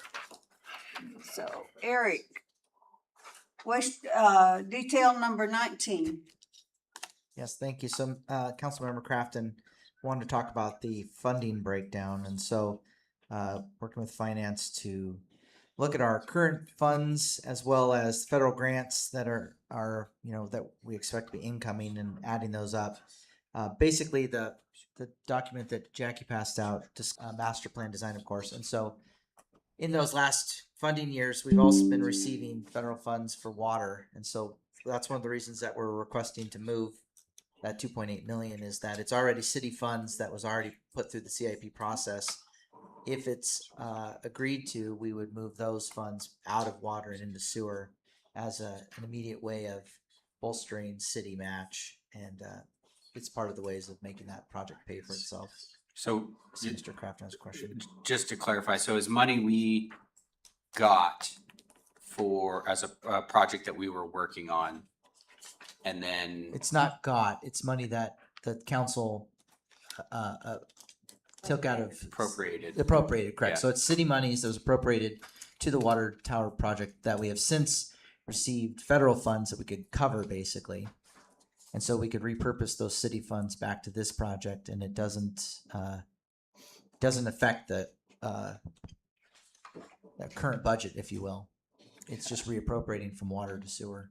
Also, I hope this is supposed to say Nick Begich, not Mark. Yes, That's a big please change that. yes.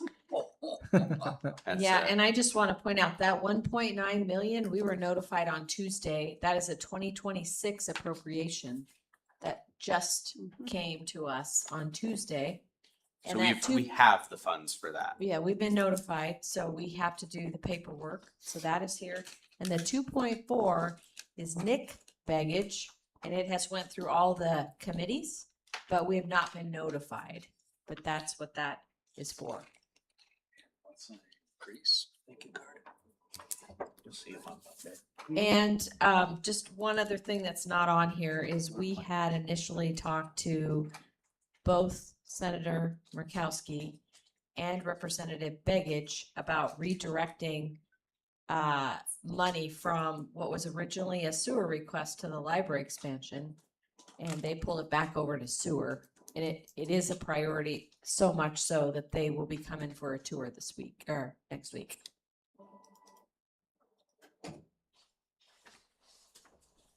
Mr. Gray. Thank you. So I need to better understand this $2.8 million. You know, when we were looking at Waterworth or whatever the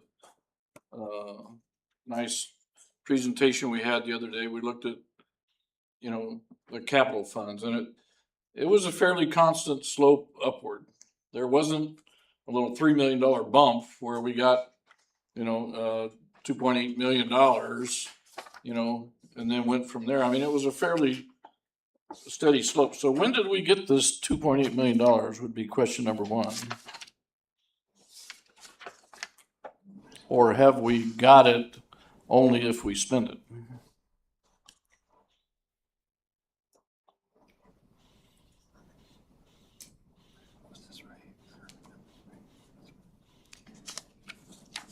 So Jackie's saying that it was first funded at $1 million in fiscal year 24, and then did it go up by another 2 million in 25, or just 1 million?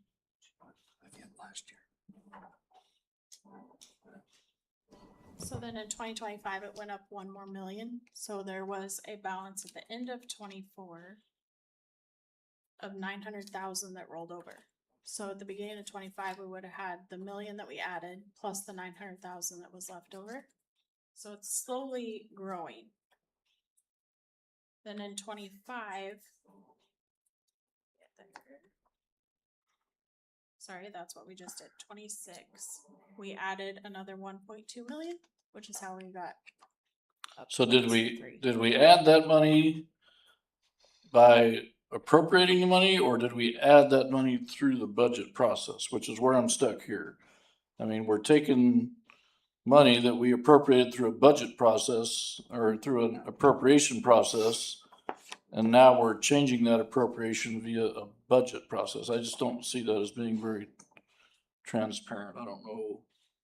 It seems to me these are interconnected items. You can't split them apart, but the appropriation part, I think, for that $2.8 million should be separate action by the council, not just part of a budget process. I mean, it seems to me we're kind of washing the books, so to speak. Because my big concern is, we got that $2.8 million there. We need to get it, we need to get it back. We need to get it back to water utility. The water utility is in strong shape, and we shouldn't endanger that unless we have some sort of plan to put money back in there. This is not Social Security Trust Fund where you can just take $7 trillion out and never pay it back. This is the citizens' money to ensure that the citizenry of Wasilla and the businesses of Wasilla have water.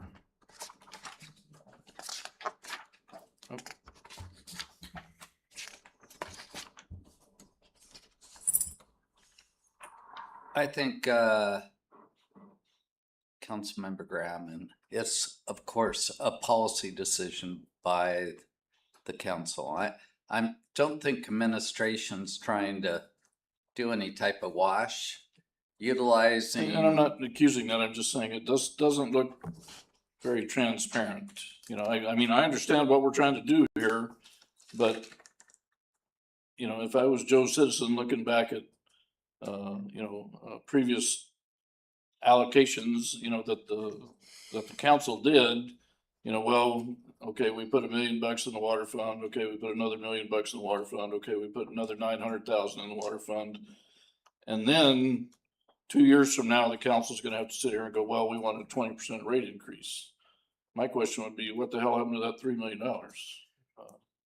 Do you see where I'm coming from? I mean, it's Oh, and you bet. And if you were going to take that money, and that was one of the things that I tried to explain to Eric and need to explain to Calvin, was that money came specifically over to build a water tower. It wasn't meant to be used as just reserves for the water fund. It was meant for a specific project.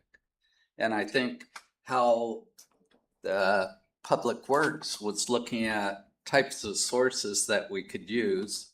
And again, that they said federal funds took, replaced the funds that were going to use city funds that were appropriated for that specific project. So through either the budget process or through a not a resolution, I guess it'd be an ordinance. The budget process is an ordinance. That's why I would even be happy with an IM that said, this is what we got the money for, and this is why we're not using it, and this is where we're gonna use it. I mean, just something that walks, Joe, what's eighth grader that we're supposed to be writing, at that level, that walks Joe eighth grader through the process of where the money came from.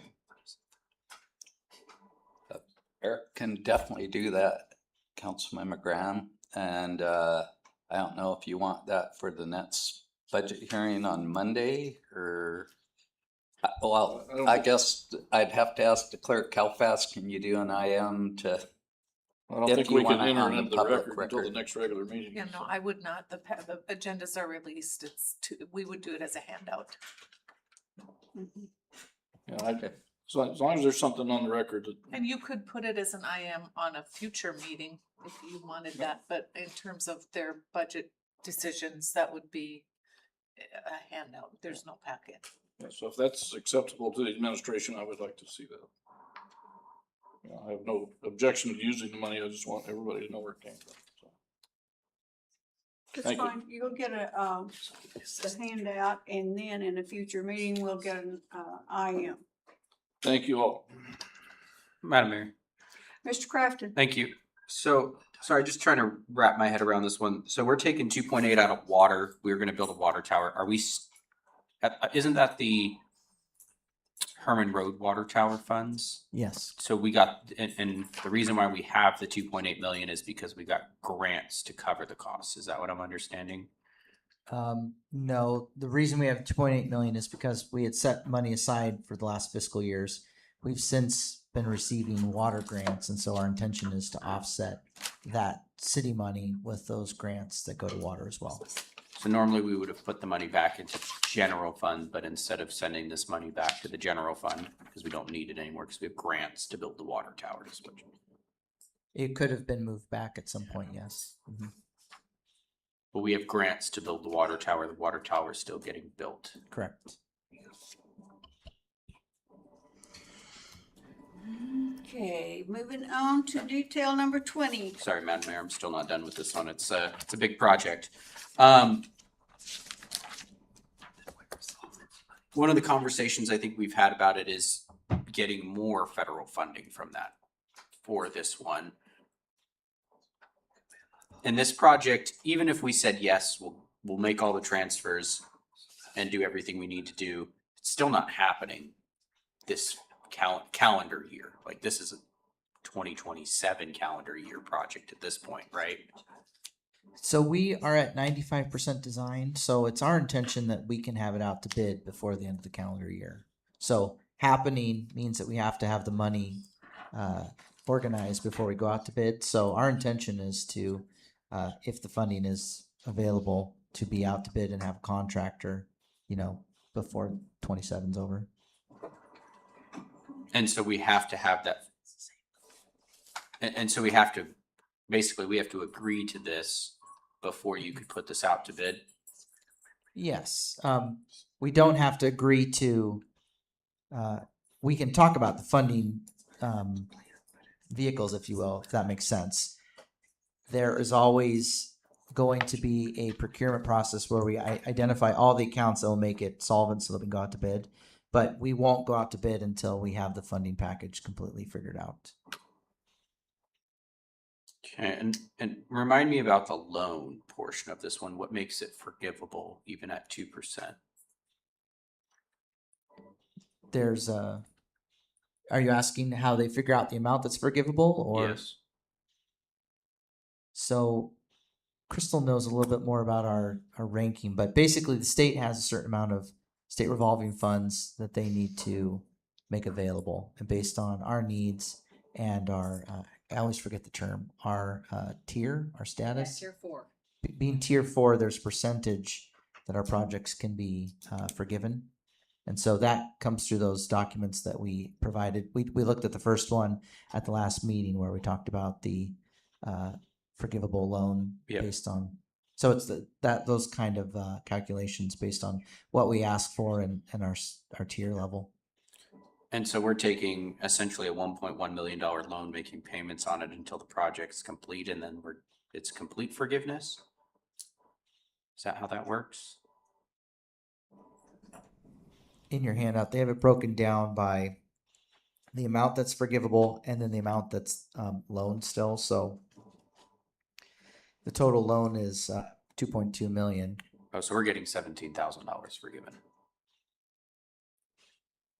And to Councilmember Crafton, my understanding from talking to Crystal and to Josh, or the ADEC representative, as you go, the first amount's forgiven first, and then you go into the loan. So if we'll spend a 1.1 million, have that forgiven, and then as we spend the rest of the funding, then that starts accruing the interest. So it's a nice way that they set it up so you get your forgiveness in the first tranche and then the second.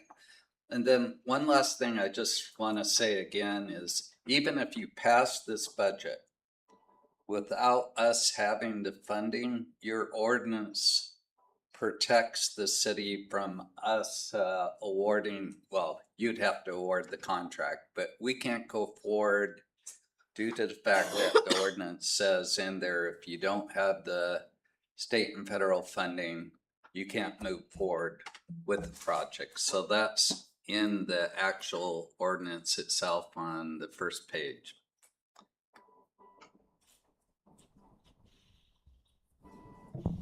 So we're taking a loan of 1.1 million. That's what I'm hearing for this project if we were to go through with it.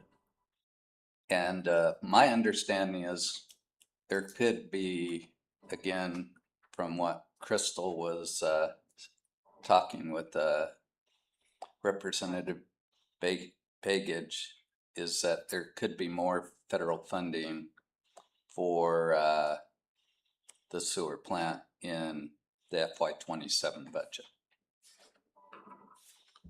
Do we have a dollar amount by chance? 2.9. So an additional 2.9. And that's a 27 appropriation. That's went through the committees, and then Murkowski's 2027 is 2.0. Give some change.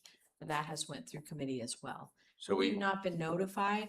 It's just went through all the subcommittees, which is a good sign, but it still has to be signed.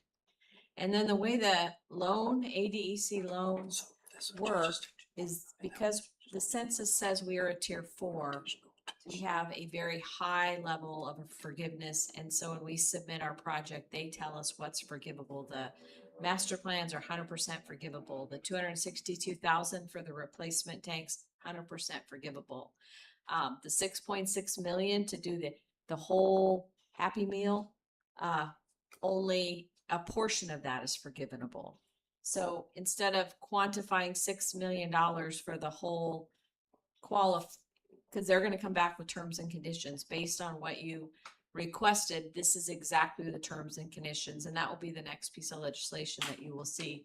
But as we work with them, this is a solid number on what we could receive and then what we would be forgiven.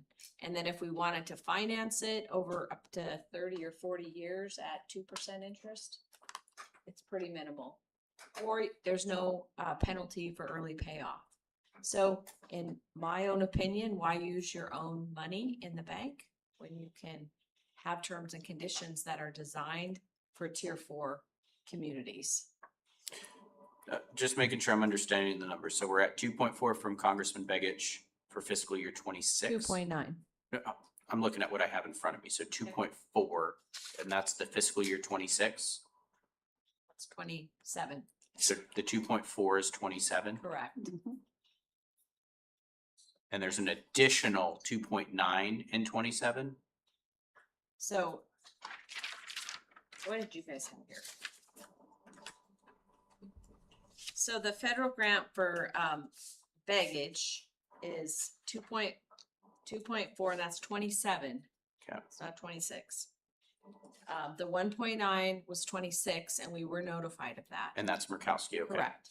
But we also have an appropriation for 27 for Murkowski at 2 million for sewer.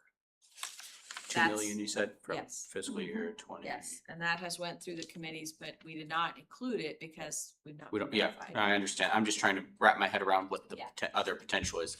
And so is there another potential from Congressman Begich at 2.9 that you're talking about? No. Okay. Yeah.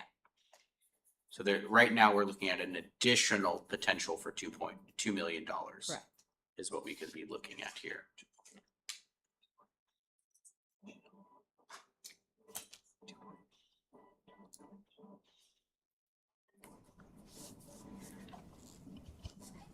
Mr. Gray? Thank you. So I don't remember who said we can't start the project till we have the money in hand. So until the House of Representatives says, yes, this is approved, and they sign off on it, we can't start this project. So we're. Because they'll notify us and then we have to turn an application in, and then that's when the actual transaction begins. Okay, and Eric says we're 95% shovel ready at this point. So from when we get that letter, when would we start this project? So that's a great question. I don't want to overcommit a timeline on that. What we have talked about is how to phase the work so that we can use the funding we have in hand. We work with Stantec to organize the project to use the funding that has deadlines. There's the original Senator Murkowski money that needs to be expended. And so we're talking about a split, a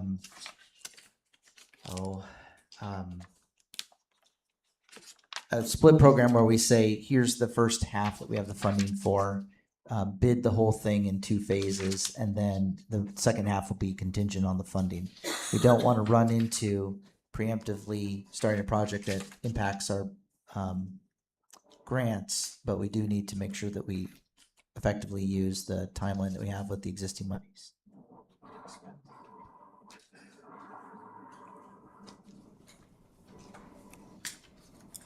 Mr. Crafton? What would that phased approach look like is what you're?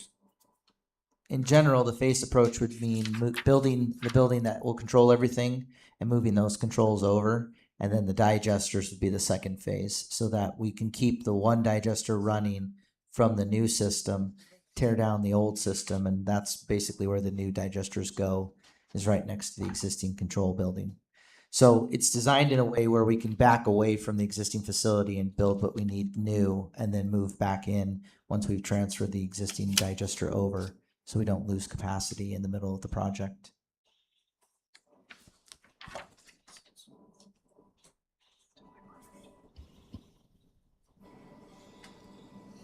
Okay. Moving on to detail number 20. This is the last project in the CIP request tonight. This is the multifamily community septic tanks. So as we learned about how the state likes to talk about sewer infrastructure, we've looked at like single family, we're talking about multifamily, there's a commercial need as well. And so we're just kind of highlighting the different user categories, if you will, within our sewer system. And so this request looks at systems that are on the large side. So there are multiple facilities where usually apartment buildings, but there are multifamily homes that all share 1 or 2 larger tanks. And so those are far more costly to replace. And we have several of those that are at the end of their useful life. And so this is a funding request to make direct replacements to those facilities around the city. And this is independent of the legacy septic tanks? Yes, it's independent.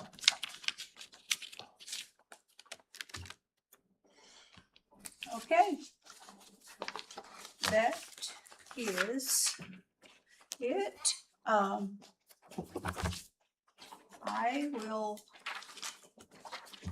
Will somebody make a motion to exit committee of the whole? Madam Mayor? Can we go look at some of the existing funded projects on page 305?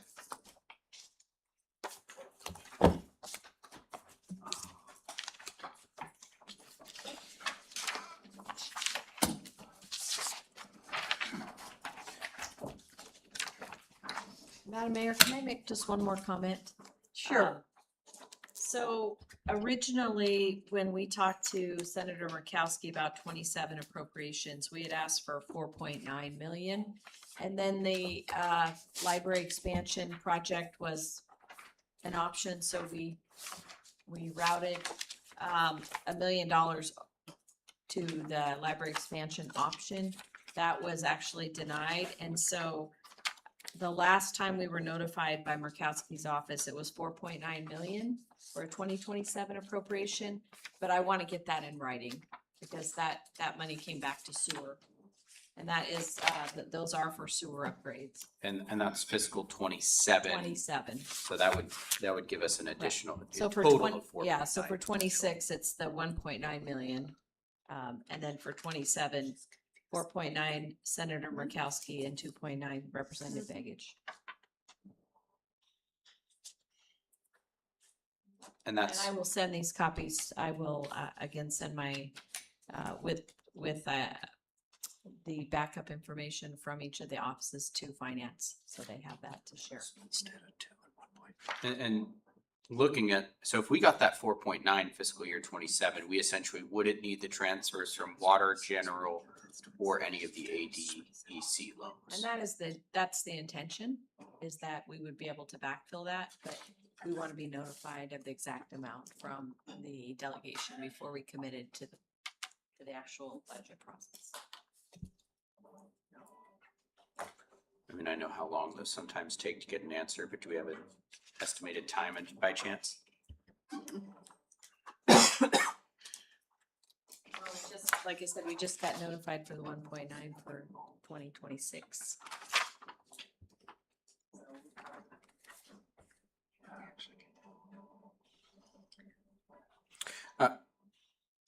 Thank you, Mayor, for letting us jump over to this page here. Kind of just a general question here.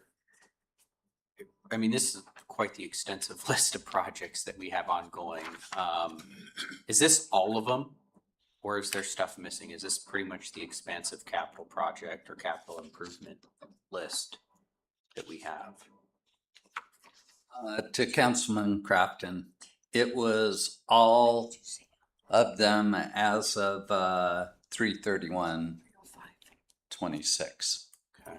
And it's actually 2 pages because there's one for federal on 304. And we broke it up between federal funding and city funding.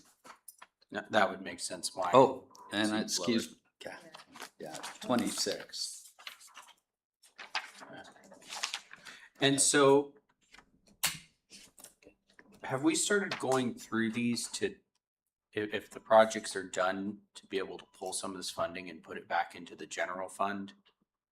Where are we at with some of that? Cause it looks like I mean, you look at the city website, it says it's got $1 in there. I think we're done with that project.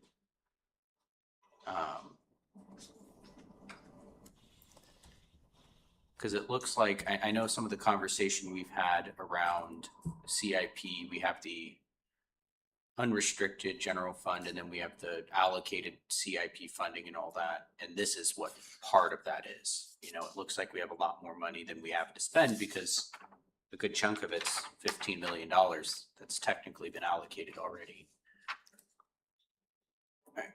Because I know last year when we talked about some of these, we were talking about some of the projects that, you know, aren't moving forward. And we started pulling from these to be able to go towards the sewer project, for instance. And Councilman Crafton, we did do that about, was it 4 or 5 months ago that we did do a review? And it's something that, you know, as I talked to the council, that we should do every year. At the end of the year, look at where these are, and again, if these projects are going forward. So yes, and that's what we wanted to let the council see, is how much funds, as you're looking at other projects, are still in each of these funds. So we heard you last year when you were stating, well, how much do we have in each of these funds? And this is what we pulled together as of 4/25. Yeah, I remember you did it last year. It actually really helped because we were able to kind of see a history of what's going on. But I mean, looking at some of these numbers, I think some of these still haven't changed from when I saw them last year as well. And so, yeah, I mean, I don't know, to the clerk, I would love to be able to go through every single one of these and figure out where we're at. I mean, I know that's a very extensive meeting, not a time for right now, but that's something that I'd be curious about, so.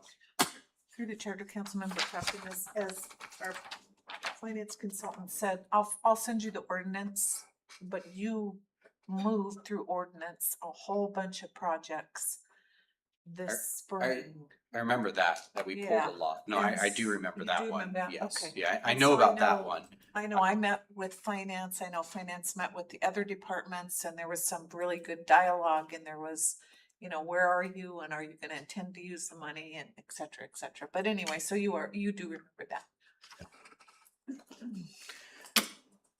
Madam Mayor, I move that we exit committee of the whole.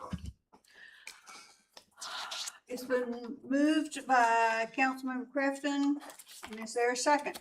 Rubio seconds. And seconded by Councilmember Rubio to exit committee of the whole. The time is 7:14.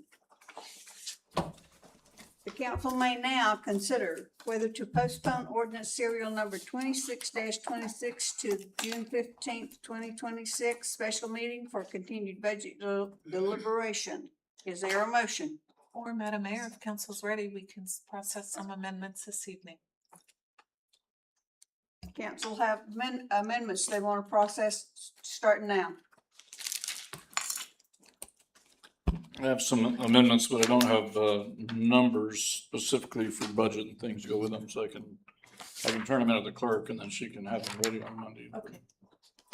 Sounds good. Okay.